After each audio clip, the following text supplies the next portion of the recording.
pickinglessons.com. And Sweet Georgia Brown, what a great tune this is. This arrangement on the mandolin is in the key of G. We're playing it in a kind of a bluegrassy style, but certainly still staying true to that jazz feel as well. Now, this lesson's all about learning the head. In a future lesson, we'll tackle soloing over this chord progression, but right now it's all about the melody. In a moment, we're going to break down the first few phrases of the melody, but most importantly, we're also going to have a look at the chord progression that goes with it. And there are two shapes that will get you through the entire chord progression. So that's really cool. Now, if you head over to pickinglessons.com, you can grab the tablature there for the complete arrangement. And in the members section, we'll continue this lesson, break down the entire melody, and you'll also have some playing on backing tracks once you get to know it as well. So we might start off with these first couple of lines of the melody, learning the head. Now, the chord progression, even though we're in G, it's a tune that doesn't stay in just the G major scale. And this is typical of a jazz tune. And so our first chord change is actually over the E7. We'll get to the chords in a moment. So our scale notes do change. It's not just out of G. So the melody starts, we've got a nice chromatic passage there. So that's on the second beat of the count-in. Once you get to know it, you want to feel it in cut time. Just a reminder, that's 2 beats to the measure, but we'll count it to 4 at the moment while we learn. So we'll go 1, 2, 3, 4. There's our first beat of the first bar. And fingering there, by the way, slide, second, second, first. So that little chromatic passage, you can use the same finger twice there, that second finger. 1, 2, 3, 4, 1. Being sort of a jazz feel, it is going to swing a little bit. You can work on playing it straight as well. As the tempo increases, you might feel that it's straightening out. That's all okay, but when we're working on it slower too, we might even exaggerate the swing a little bit. One way of doing that is those staccato notes in there kind of helps with the feel. So that first pickup, 1, 2, 3, 4, 1. Staccato is just a short note. So we're sort of shortening the length of it. 1, 2, 3, 4, 1. They kind of bounce a little bit. So first bar now, same idea with those staccatos. You can leave them out if you wish. Putting them in, it's kind of cool. That's just running up the E major scale there, remembering that even though we're in G, we've got notes outside the scale and it's all dependent on the chord change. So the first chord change is E7, we'll get to that in a moment, but the melody, running up the E major scale. Second bar. Now that might be looking familiar, it is just out of a pentatonic scale, and we're actually going to hit that 7th fret in a moment. Into that second bar, 2, 3, 4.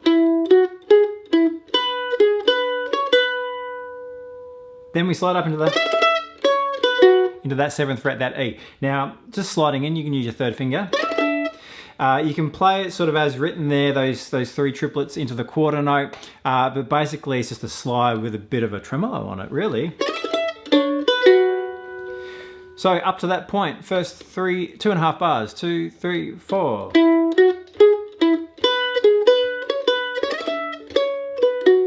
Okay, now, last 3 notes, we're going to hold onto that F sharp there in position, and we're going to hold our 2nd fret B in there in position as well. And we're going to play this little cross picking passage over the top. We'll put this line together in a moment. So holding this chord though, last 2 8th notes in 3rd bar, down and up. And then we're going to come in on the downbeat for the 2nd fret there, the F sharp, and play this little cross picking. So watching the picking there, it's all marked on the tablature so you can keep an eye on that. Let's put this whole first line together, which is over the E7 chord, including the pickup. 1, 2, 3, 4, 1.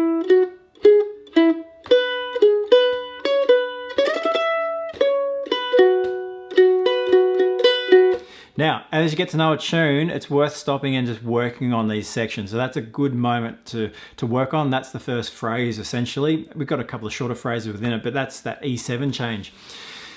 Let's have a look at A7 as well. So when it goes into the A7 chord change, again, A7's outside the key of G, so we've got scale notes that don't belong.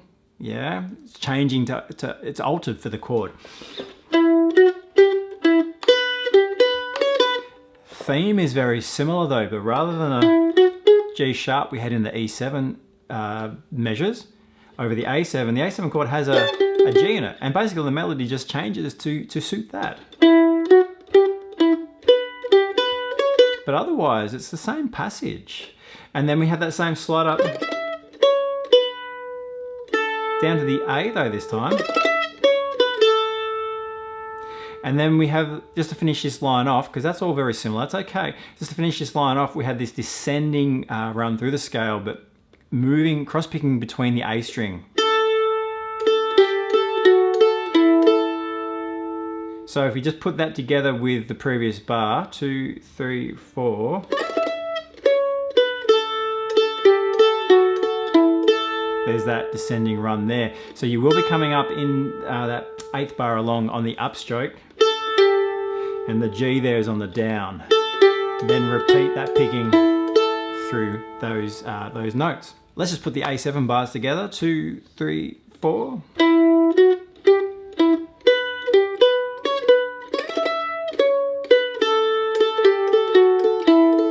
And that's going to lead us on to that next open D, which is for the next chord change, the D7. Before we get to the chords, let's quickly put together these 8 bars, and this is a good starting point to practice. So from the top with that pickup, 1, 2, 3, 4, 1.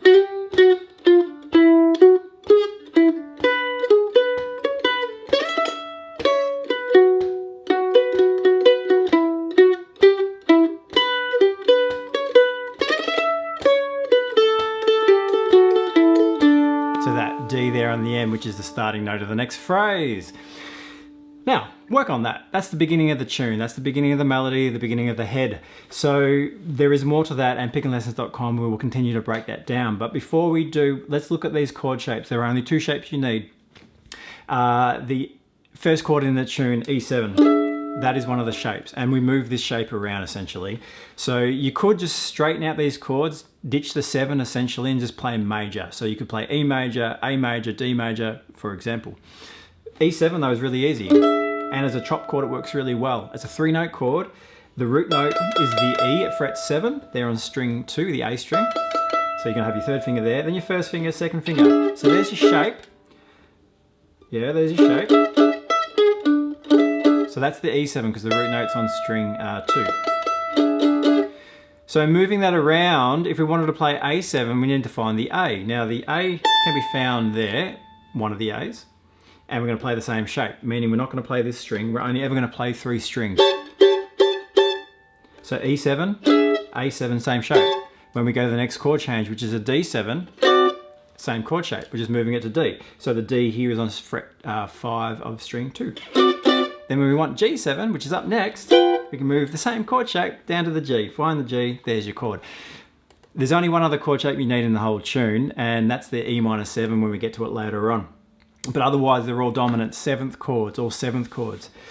Let's just try those first 4 changes just to get us going here. So the E7, the A7, the D7, the G7, and a common rhythm is just like 1, 2, 3, 4, pretty much like a mandolin chop anyway, short on the 2 and the 4, but you can strum out a little bit more on this on the 1st and 3rd beats because that works really nicely. So something like this, and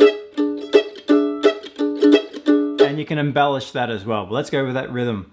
First 4 changes, E7, A7, D7, G7, 1, 2, 3, 4. 4 bars a piece. 1, 2, A7. You can change your rhythm a little bit, D7. You can keep it nice and straight, G7. And a little quick B7. But we'll work on that going forward. So that dominant 7th chord shape is really handy because you can get away with that one shape and it moves around really easily. Just 3 strings at a time, no open string attached to that. Later on in the tune, just so you can get prepared for it, the E minor 7, this is a really nice chord. We have the minor 3rd and the 7th in there, so it's just a variation of the dominant 7th. We know our E7 we just learnt. E7 has a major 3rd in it and a minor 7th. We're just going to flatten the 3rd, so now it's an E minor 7th. And that's our chord shape. And none of these chords are in root position. Our root note's on top, so they're all altered voicings of the chords, all inversions, but that E7's nice, and it's kind of what we need to do on the mandolin because putting the root note on the bottom isn't always possible with our tuning and our string structure. So there's our E7, but it works great. So E minor 7, sorry. And later on when it goes E minor 7, goes B7. And that's really cool. We'll break down the whole chord progression as part of this lesson too. So pickinglessons.com. You can grab the tablature. We're going to continue with the head. We're going to keep learning that melody, and we will break down the chord progression and make sure that's okay too. So jump on over and I'll see you there.